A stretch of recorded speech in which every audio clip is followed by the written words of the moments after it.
Flushed with our success in explaining the origins of gravity and electromagnetism, we now turn our attention to the weak nuclear force. The weak nuclear force can turn an electron into a neutrino, or the other way around. Or it can turn an up quark into a down quark, or the other way around. These are the processes that are ultimately responsible for radioactive decay. Just as with electromagnetism, these particles have a wave function that describes their probabilities. As before, instead of one abstract probability axis, there are two abstract axes that act together to describe the probability, and each wave function looks like a corkscrew. When we dealt with electromagnetism, our single transformation could be represented as a rotation in a plane. So remember, that's really just a rotation around these abstract axes. Mathematicians call these type of transformations U1 transformations. It's just a name. The U stands for unitary, and it means that it preserves lengths and angles and probabilities. The 1 just means that it's rotation in a single plane. If we sweep the line around a full set of angles, we get a circle. Now that we have two rotations, we can represent that as a rotation in two planes at right angles to each other. We need to be able to describe rotations in each of the planes, but we also need to be able to describe rotations between the planes themselves. Mathematicians call these types of transformations SU2 transformations. Now again, the U stands for unitary, it preserves lengths and angles and probabilities. The 2 is just the fact that we've got rotations in two separate planes now. The S stands for the word special. Our rotations are restricted to the set of transformations that we can get to from a standing start. Now, not all transformations fall into that category. We can have reflections in a 3D space that we don't get in the U1 case. Now, if we take the set of transformations that we get from going round a circle, and then we start to rotate the circle, you can see that if you go around 180 degrees, you actually describe a solid sphere. And if you continue and go the full way around, you actually describe the sphere twice. Mathematicians call this type of transformation, the SU2 transformations, a double cover for the sphere. And just like a sphere in real space, it takes 3 parameters to specify a transformation in this space. As always, at each stage there's a new complication. When we do a rotation in a single plane, we can do a rotation of 10 degrees and then a rotation of 80 degrees to get a rotation of 90 degrees. But we can do it the other way around. We can do the 80 degree rotation first and then the 10 degree rotation, and we still end up with the same 90 degree result. However, the same is not true in general for a rotation in two planes.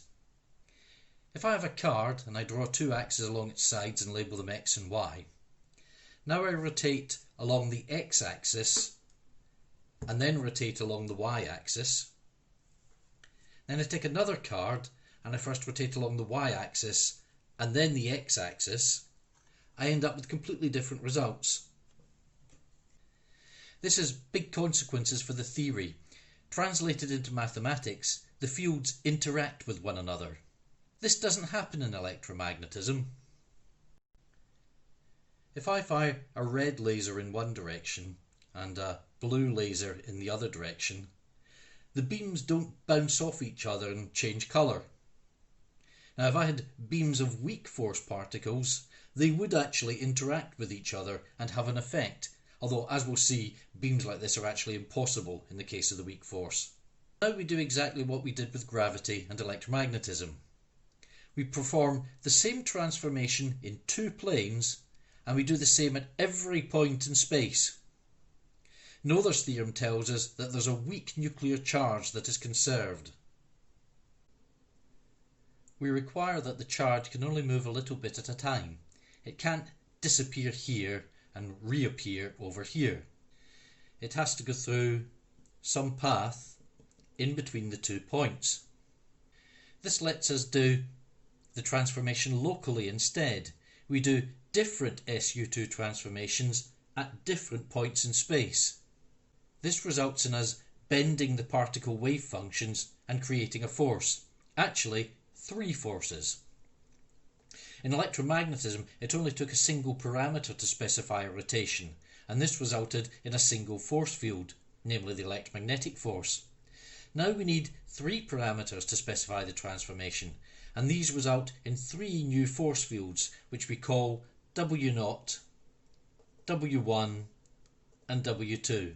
We do all the maths, and hey presto, what comes out looks absolutely nothing like the weak nuclear force. There are a couple of problems. When we create our force fields and plug them into the maths, we find that they have to transform in a very specific way under these SU2 transformations. Now, this transformation works fine if the fields have no mass.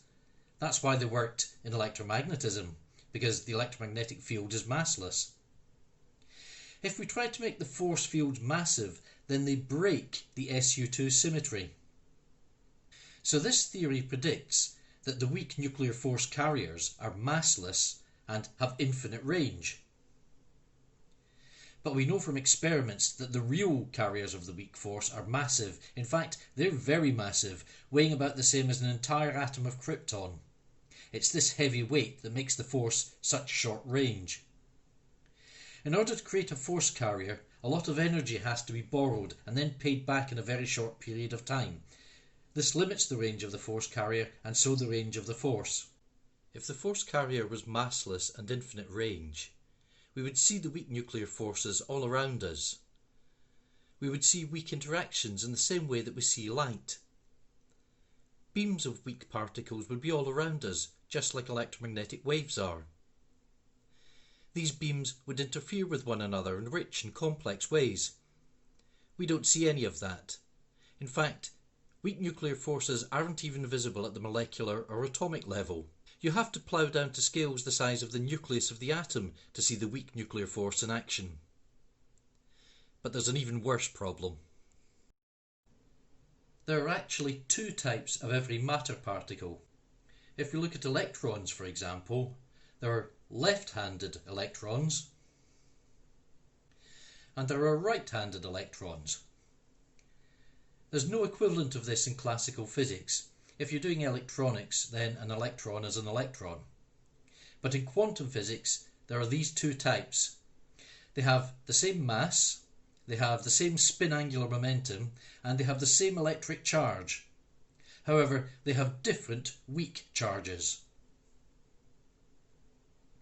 The weak force only acts on the left-handed versions, not on the right. Now, the mathematics requires that the mass of the electron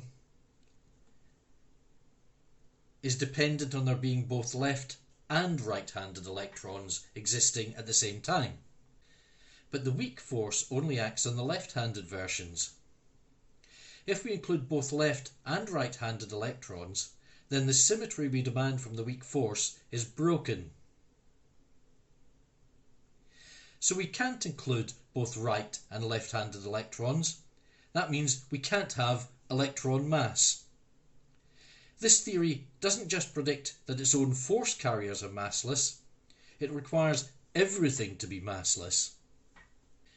It took a lot of very clever people a good many years to figure out what's missing here. Eventually, they realised that there was a way to make things massive without breaking the SU2 symmetry. This is the famous Higgs mechanism. The second thing that was needed was the realisation that the SU2 symmetry and the Higgs mechanism couldn't exist by themselves. They needed the U1 symmetry as well. Electromagnetism and the weak nuclear force need to be combined into a single electroweak force. Exploring the Higgs and the unification of electromagnetism with the weak nuclear force will be the topic of the next talk.